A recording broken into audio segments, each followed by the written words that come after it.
actions that quickly had a percolating effect, you know, in literally every sector in the economy, all right? And that's because the electricity employees also, you know, partook of that by shutting down the national grid. Now, that singular act, the Senate president has described as economic sabotage. According to Senator Goswell Fabio, he mentioned that Labour shutting down the national grid amounted to a sabotage of an already shaky economy. All right, because to them that is tantamount to, I don't even want to use the word terrorist act, you know, but then it was not really in tandem with demanding for a new minimum wage. Gentlemen, what do you think about the Senate President's, you know, statements concerning shutting down the national grid? One thing there is this: if you want to fight, let's say a fight between wealthy man and a poor man, whatever the poor man can use to fight is what he's going to use. So this one that they said they are shut, is it the first time they are going to shut down the grid? I wonder. So what is it? This one affect them before they want to sit, and they did not use gen initially, but they were forced to go and use gen. That was the reason why they are all talking about. In their various homes, are they having regular electricity supply? Are they not using gen in their various homes? If this is how Labour can use to really drive their demand home, fine, Nigerians suffer for it, especially those people that did not even use generator, or they did not, they can't afford it. Fine, I agree. Nigerians can shout that, come, because you want to demand something from government, you are making us to suffer. Nigerians can say that. But from them, for somebody that is enjoying all the allowances in the world, all the allowances, we are going to buy their newspaper, we are the one that is buying their clothing, all those agbada you see them wearing, there is allowance for it. So the staffs that are going to work with them, we pay for it. Tea they are going to be taking, we pay for it. In fact, insecticide they are going to be using in their various offices, we pay. The car they are putting on is 160 million naira, we paid. So movement of debt from Abuja to the various senatorial districts, we pay. In fact, do you know that even if they want to leave Senate, maybe you cannot go back to Senate again. There's a several package for you for going. So we pay for everything. If somebody that is eating Ifa is somebody that is everything free, we will now be asking somebody that is asking questions on his own legitimate right, not to use what he or she has to fight. Then I don't understand them. One thing that they should be talking about to us is this: how are they going to cushion the effects for Nigerians? How are they going to get good welfare package that is going to get to Nigerians? How are they going to make sure that the life of Nigerians, especially poor Nigerians, is going to be better? They are not talking about that. They are talking about shutting down the grid. What is important to us is that it's because in Nigeria we don't ask questions and we adjust to things the same way. And I've said this severally. We know this last December, we know how many of bag of rice that was given out now, at least to public office holder now at the top. We know now, and those ones that brought their own to their senatorial district. I know of a House of Rep member, he brought 500 bag of rice. Yes, to his federal constituency to be shared to people. How many of them have shared their rices? I think we need to ask them. Mr. Shopito, what are your thoughts on shutting down the national grid? Look, all is fair in love and war.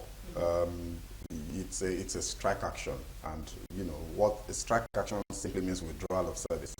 So the fact that the national grid went down, I would not blame Labour. I would blame the high-ranking officials that run those facilities. Because what tends to happen normally in other parts of the world is if there is industrial action and it's an essential, in the essential services sectors, the senior people will step in to make sure things don't shut down.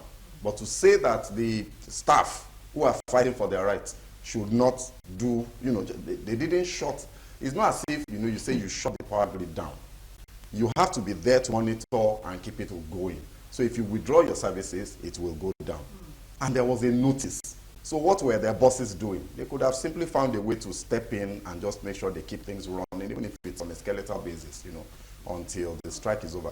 But of course, that's speaking from a theoretical point of view. The truth of the matter is that those guys would have ensured that the grid went down. Yes.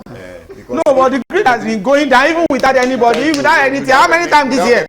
Without any strike, how many times this year? Without strike, the grid has shut down about 30 times this year already. There's news in that regard. So just that this one was intentional. And because it was intentional, we would then direct our anger to the people that caused it, which for some people is government, for some people is labor. You know, so I think that's why he's saying that. But I look, Senator Akpabio, I have always said, and I will keep saying that the man doesn't understand the enormity of the office that he stands in. And he jokes, if you watch him, if you had seen him in office as governor, you know, he makes jokes too much. You know, governance is a serious matter. It's not things that you make careless pronouncements over. For me, this was him just speaking carelessly. He has to stop it. He does this too often. The let the poor breathe commentary, the email, what did they say about it? Prayer by email and all that nonsense. This man needs to stop it. He is the number 3 citizen of this country. You know, although Constitution did not say number 3. You are the one that is putting it like. Ascribed it to him. He's number 3, and the House of Rep Speaker is number 4. That's the way we see it. There's a bit of an order in the Constitution as well. So for me, even if he's number 5 or number 10, the important thing is that he is a public figure, and he is the chairman of the National Assembly, which is a very significant organ in keeping the wheels of governance turning in terms of checks and balances. So he can't talk anyhow like this. How can you start using the word terrorism and all of that towards a strike? It's a strike action. And all you need to do as a government is prevent the strike from happening. How come the template that has not come out in the last 6 months came out in 24 hours? Why? Is that one terrorism? Why haven't they done it? So maybe we should look at them and say they are sabotaging Nigeria by refusing to do what they could easily have done in 24 hours. If I sit down on Excel, in an Excel sheet right now, I'll come up with any template that I need to come up with in 12 hours, no matter how complex it is. And the Minister of Finance has more than enough technicians around him that could have done that. So obviously, for it not to have come out before now is because they didn't want to do it. Now they have done it. Please, Senate President should be more circumspect. Okay, just like Regina from Jos, Nigerian workers are watching and waiting for the new minimum wage to be agreed upon and announced. For them, it is a relief that both parties involved, Labour and the government, are at least talking peacefully. So looks like we're going in the right direction in that